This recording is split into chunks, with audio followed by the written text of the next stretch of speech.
Au nom du Père, du Fils et du Saint-Esprit. Amen. C'est une lecture de l'Art d'aimer Jésus-Christ, chapitre 1er. Quel amour mérite de Jésus-Christ pour l'amour qu'il nous a témoigné dans sa passion? La partie 2. D'après saint Bonaventure, les plaies de Jésus blessent les cœurs insensibles comme la pierre et enflamment les âmes les plus glacées.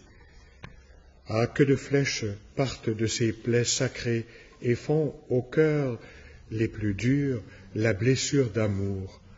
Que de flammes s'échappent du cœur brûlant de Jésus et embrasent les cœurs les plus froids.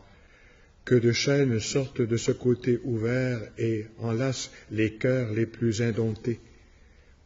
Le bienheureux Jean d'Avila, si épris de Jésus-Christ qu'il ne pouvait monter en chair sans parler de l'amour que nous porte ce divin Rédempteur, a écrit dans son traité de l'amour de Dieu envers les hommes des pages brûlantes sur la tendresse de notre bon Sauveur pour nous. Les pensées qu'il exprime sont trop belles pour que je ne les rapporte pas ici. Écoutons-le. Ô Rédempteur, vous avez aimé l'homme et de telle manière que, à considérer cet amour, on ne peut se défendre de vous aimer, car votre amour force les cœurs, c'est la parole de l'apôtre, l'amour du Christ nous saisit. La source de l'amour de Jésus-Christ pour les hommes, c'est son amour pour son Père. Témoin de ce qu'il dit au soir de la scène, il faut que le monde sache que j'aime le Père. Levez-vous, partons d'ici. Où donc, Seigneur? À la mort, à la croix pour les hommes? L'ardeur de ce feu dans le cœur de Jésus, aucune intelligence n'arrive à le comprendre. Il lui a été commandé de souffrir une mort. S'il lui eût été commandé d'en souffrir 1000, il avait assez d'amour pour les souffrir toutes. S'il lui avait été imposé d'endurer pour un seul les tourments qu'il a subis pour tous, il s'y serait soumis pour chacun comme il le fit pour tous. Il resta 3 heures en croix. S'il eût été nécessaire d'y rester jusqu'au jour du jugement, il avait assez d'amour pour l'accepter. Ainsi, Jésus a aimé beaucoup plus encore qu'il n'a souffert. Ô amour divin, combien grand tu apparais dans les manifestations, tes manifestations, mais combien plus grand n'es-tu pas en toi-même? Certes, de quel amour témoignent tant de plaies et de meurtrissures? Pourtant, elles ne douillent pas encore ton immensité. Ce qui fut au-dedans surpasse ce qui éclate au-dehors. Au-dedans, un océan sans bornes de flammes d'amour. Au-dehors, une étincelle qui s'en échappe. Il n'est pas de plus grande preuve d'amour que de donner sa vie pour ses amis, mais cette preuve n'a pas suffi à Jésus pour exprimer son amour. Cet amour, c'est lui qui, lorsqu'il se révèle aux âmes, les accable d'étonnement en même temps qu'il les ravit hors d'elles-mêmes. De là, les ardeurs qui dévorent, les désirs du martyr, l'allégresse dans la souffrance, la joie sur les grilles brûlants, le courage de marcher sur des chardons incandescents comme sur des roses, la soif des tourments, le repos trouvé dans ce que le monde redoute, et la recherche avide de ce qu'il y a en horreur. Portez, dit saint Ambroise, les stigmates du divin crucifié, est-il plus beau titre de gloire pour une âme qui a scellé sur la croix l'union d'amour avec Jésus? Ô amour qui m'avait tant aimé, comment me connaître d'un tel amour? C'est justice que le sang ne se paye qu'avec du sang. Puissais-je me voir empourpré de ce sang et cloué à cette croix? Ô sainte croix,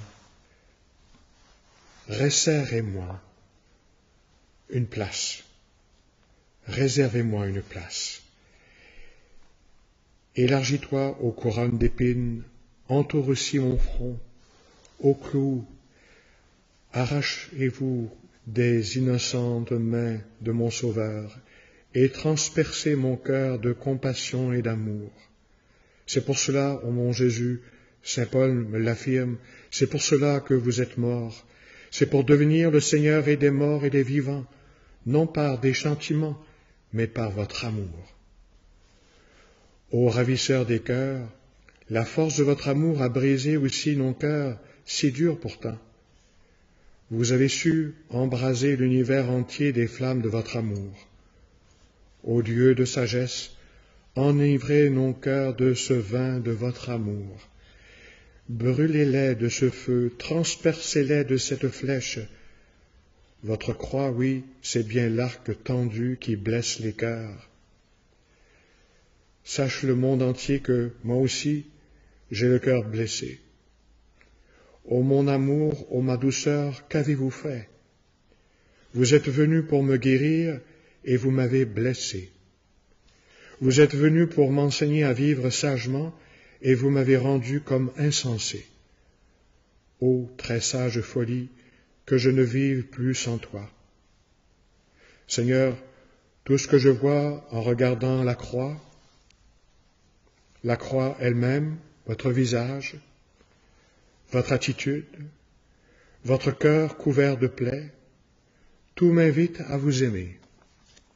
Mais l'invitation suprême à l'amour, c'est votre amour qui ne me permet plus de jamais vous oublier.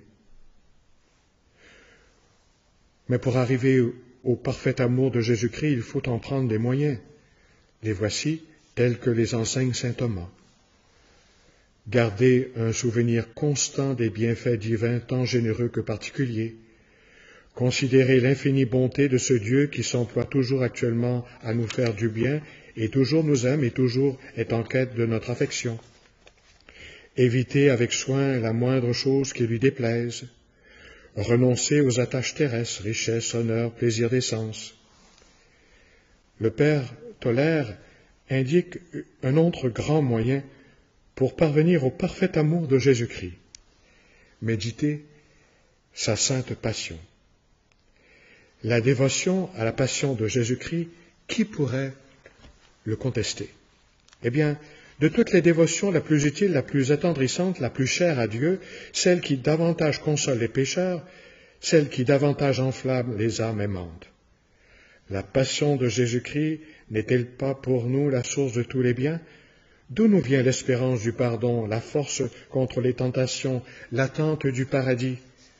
D'où ces grâces de lumière, ces tendres appels à notre cœur, ces excitations à mieux vivre, ces désirs ardents de nous donner à notre Dieu? D'où, sinon de la passion de Jésus-Christ? L'apôtre n'avait donc que trop raison d'appeler qui n'aime pas Jésus-Christ un excommunié. Si quelqu'un n'aime pas notre Seigneur Jésus-Christ, qu'il soit anathème, dit-il. Il n'est point, affirme saint Bonaventure, de dévotion plus apte à sanctifier une âme, à produire en elle tous les fruits de sainteté que la méditation de la passion de Jésus-Christ. Aussi, nous conseille-t-il de nous appliquer chaque jour à cette méditation si nous voulons progresser dans l'amour divin. Bernardin de Bustis, qui en appelle à saint Augustin, dit qu'une larme versée au souvenir de la passion a plus de valeur qu'un jeûne au pain et à l'eau continué chaque semaine pendant 1 an. Aussi, les saints se sont toujours appliqués à considérer les souffrances de Jésus-Christ. C'est ce qui fit de saint François d'Assise un séraphin. Un jour, un pieux bourgeois d'Assise le rencontre fondant en larmes et poussant de grands cris. Intrigué, il interroge le saint qui lui répond « Je pleure les souffrances et les opprobes de mon Seigneur, et je pleure surtout de ce que les hommes vivent oublieux de ces souffrances endurées pour eux. » Et ce disant, ses larmes redoublèrent si bien que son interlocuteur se mit à pleurer lui aussi.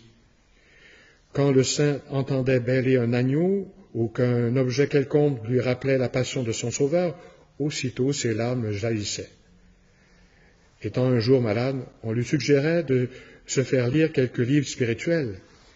« Mon livre, répondit-il, c'est Jésus crucifié. » Aussi ne cessait-il d'exhorter ses religieux à penser toujours à la passion de notre Seigneur et Sauveur. Tiepolo a écrit « Celui qui, à la vue de Jésus mort en croix, ne s'attache pas à Dieu, celui-là n'aimera jamais. » Ô Verbe éternel, vous avez dépensé 33 années de sueur et de peine. Vous avez donné votre sang et votre vie pour sauver les hommes. En un mot, vous n'avez rien épargné pour conquérir leur amour. Et il s'en trouve qui le savent et qui ne vous aiment point. Comment cela se peut-il? Hélas, mon Dieu, un de ces ingrats, c'est moi. Je vois combien j'ai été injuste envers vous. Ô mon Jésus, prenez-moi en pitié. Je vous offre ce cœur ingrat, oui ingrat, mais repentant. Plus que tout autre mal, ô mon Rédempteur aimé, je regrette de vous avoir méprisé. C'est de toute mon âme que je me repens et que je vous aime. Mon âme aime un Dieu enchaîné pour toi comme un criminel, un Dieu flagellé pour toi comme un esclave, un Dieu devenu pour toi un roi de dérision, un Dieu enfin supplicié pour toi comme un scélérat. Oui, je vous aime, mon Sauveur, mon Dieu, je vous aime. Ah, et pour que jamais plus je ne néglige de vous aimer, rappelez-moi toujours combien pour moi vous avez souffert. Lien qui avait étreint mon Jésus, enlacez-moi, mon Jésus. Épine de sa couronne, blessez-moi d'amour pour Jésus. Clou qui l'avait transpercé, fixez-moi à la croix de Jésus, afin que je vive et meure uni à Jésus. Au sang de Jésus, enivrez-moi du saint amour. Au mort de Jésus, faites-moi mourir à toute affection terrestre. Pied transpercé de mon Seigneur, je vous embrasse. Délivre-moi de l'enfer que j'ai mérité. Mon Jésus, dans l'enfer, je ne pourrai plus t'aimer, et je veux t'aimer toujours. Ô mon Seigneur et Sauveur que j'aime, sauve-moi, serre-moi contre toi, et ne permets pas que je ne te perde jamais plus. Ô refuge des pécheurs et mère de mon Sauveur, Marie, aidez un pécheur qui veut aimer Dieu et qui se recommande à vous. Secourez-moi pour l'amour que vous portez à Jésus. Amen. Au nom du Père et du Fils et du Saint-Esprit. Amen. Joignons-nous aux prières maintenant de Sœur Faustine. Adressons quelques prières. Commençons par cette prière commune à tous les chrétiens. Notre Père, qui es aux cieux, que ton nom soit sanctifié, que ton règne vienne, que ta volonté soit faite sur la terre comme au ciel. Donne-nous aujourd'hui notre pain de ce jour. Pardonne-nous nos offenses comme nous pardonnons aussi à ceux qui nous ont offensés. Et ne nous laisse pas entrer en tentation, mais délivre-nous du mal. Et nous nous tournons vers Marie en lui disant, Réjouis-toi Marie, comblée de grâce, le Seigneur est avec toi. Tu es bénie entre toutes les femmes, et Jésus, le fruit de ton enfant, est béni. Sainte Marie, Mère de Dieu, prie pour nous pécheurs, maintenant et à l'heure de notre mort. Amen. Et nous renouvelons notre foi par le Je crois en Dieu. Je crois en Dieu, le Père Tout-Puissant, Créateur du ciel et de la terre, et en Jésus-Christ, son Fils unique, notre Seigneur, qui a été conçu du Saint-Esprit, est né de la Vierge Marie, a souffert sous Ponce Pilate, a été crucifié, est mort et a été enseveli, est descendu aux enfers, le troisième jour est ressuscité des morts, et est monté aux cieux, est assis à la droite de Dieu le Père Tout-Puissant, d'où il viendra juger les vivants et les morts. Je crois en l'Esprit Saint, à la Sainte Église catholique, à la communion des saints, à la rémission des péchés, à la résurrection de la chair, à la vie éternelle. Amen. Et nous concluons par la prière à la divine miséricorde. Père éternel, je t'offre le corps et le sang, l'âme et la divinité de ton Fils bien-aimé, notre Seigneur Jésus-Christ, en réparation de nos péchés et de ceux du monde entier. Par sa douloureuse passion, sois miséricordieux pour nous et pour le monde entier. Par sa douloureuse passion, sois miséricordieux pour nous et pour le monde entier. Dieu saint, Dieu fort, Dieu éternel, prends pitié de nous et du monde entier. Dieu saint, Dieu fort, Dieu éternel, prends pitié de nous et du monde entier.